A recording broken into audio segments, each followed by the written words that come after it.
According to the World Health Organization (WHO), in 2021, 10.6 million cases and 1.6 million deaths were caused by tuberculosis disease, highlighting its significant global impact. So, what is tuberculosis? Tuberculosis or TB is a deadly infectious disease caused by the Mycobacterium tuberculosis complex. It mainly affects the lungs and can spread from one person to person through the air. To address these serious health issues, modern molecular diagnostics have introduced special tools to detect TB disease such as next-generation sequencing, or known as NGS. NGS plays a crucial role in fighting TB by providing rapid diagnosis, detecting drug-resistant mutations, and tracking the spread of the disease. These technologies allows for timely and customized treatment, which improve patient care and supports public health efforts to control TB outbreaks. NGS involve several crucial steps, starting with the preparations of DNA library, followed by sequencing, data analysis, interpretations, visualizations, and validations. Each step contributes to accurately identifying TB bacteria and their genetic makeup. Through the process, NGS can detect the presence of TB, identify mutations that cause drug resistance, and provide detailed genetic information about the pathogens. So, without wasting our time, let's delve into each of these steps. As we know, next-generation sequencing is a technique to determine the sequence of nucleotide in the entire genome or targeted regions of DNA or RNA. NGS technology, or specifically whole genome sequencing, WGS, that is used in the diagnosis of drug-resistant TB strain, is performed by Illumina technique to sequence the order of the DNA genome of Mycobacterium tuberculosis. One of the primary target cells that are commonly used in TB diagnosis is T cell. Both CD4 plus T cell and CD8 plus T cell play a critical role in host immunity to Mycobacterium tuberculosis. The sputum from patient with TB will be analyzed to detect the gene mutation associated with the antibiotic resistance. In this technique, a gene marker, which is the RPOB gene, is used. The RPOB gene codes for the RNA polymerase beta subunit, which is the target of rifampicin. Rifampicin is one of the most potent first-line anti-TB drugs that serves as a surrogate marker for the detection of multi-drug resistant tuberculosis. The mutation in the rifampicin-resistant determining regions of RPOB are indicative of rifampicin resistance. The mutation within the RPOB gene can be detected through line probe assay, LPA, the genotype FT-BDR plus AC. Here are the parameters for each RPOB gene marker. The first step in next-generation sequencing is library preparation, which starts with DNA extraction. First, T cells are live to release their DNA. This involves using appropriate method to break open the cell.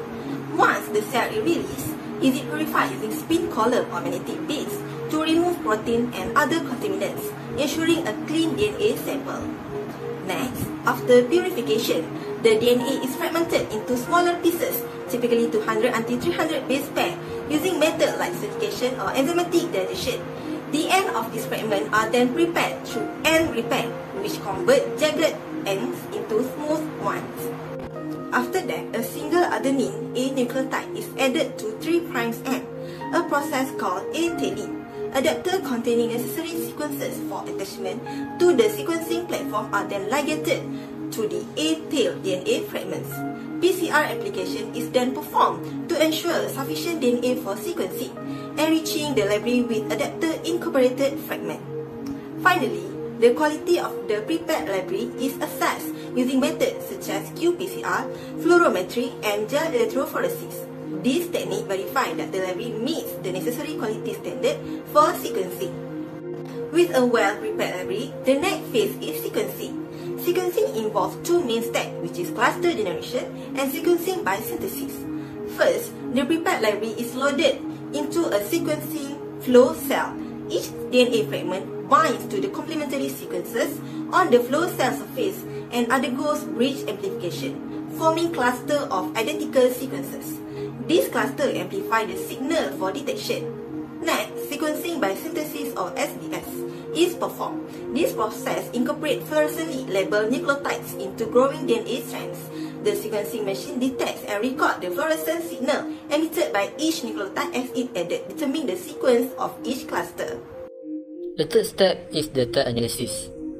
The DNA fragments from TB samples will be analyzed, and this involves processing the raw sequencing reads, aligning them to a reference genome, and identifying genetic variations. In simpler terms, within a bunch of puzzle pieces, the goal is to figure out where each puzzle pieces fits in the picture.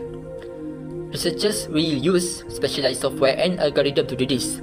They will compare each sequencing reads to the reference genome to see where it matches and where are the differences. This difference could be mutations or variations specific to certain strains of tuberculosis. The first step is interpretation. This involves making sense of the genetic variations identified during the analysis. For TB research, this could mean understanding how certain mutations affect the virulence of the bacterium, its resistance to antibiotics, or its transmission patterns. To do this, they often use a combination of genetic, epidemiological, and clinical data. By connecting the genetic dots, we can uncover valuable insights into TB, which can inform better treatment strategies, help track outbreaks, and guide public health interventions.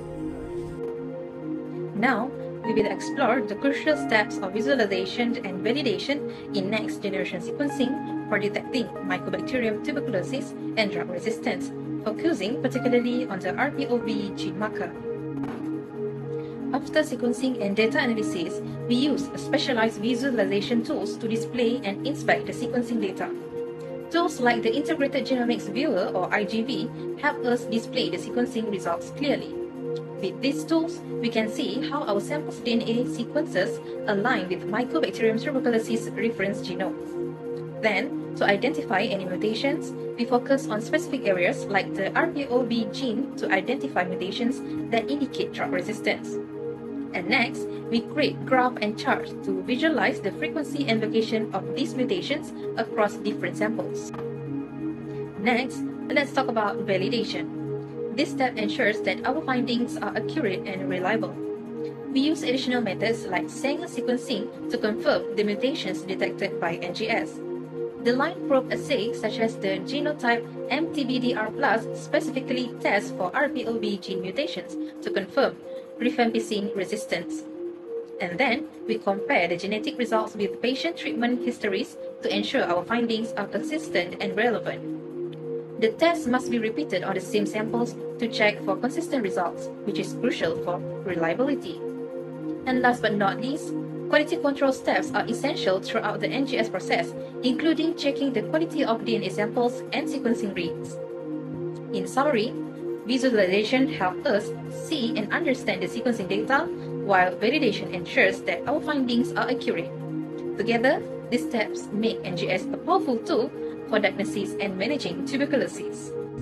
In conclusion, next-generation sequencing, particularly utilizing whole genome sequencing with Illumina technology, has revolutionized tuberculosis detection by providing comprehensive insight into the genetic diversity, transmission of dynamic and drug-resistant pattern of Mycobacterium tuberculosis. By rapidly sequencing the entire genome, NGS facilitates precise strain typing, identification of mutation associated with drug resistance, and tracking of TB transmission to change with unprecedented resolution. A critical aspect of this technology is the use of RPOB gene as a marker to detect rifampicin resistance as a key factor in TB management. Despite challenges such as cost, technical capacity, and the need for bioinformatic expertise, NGS potential to enhance TB diagnosis, treatment, and control effort is undeniable, offering promise for more effective strategy to combat this global health threat.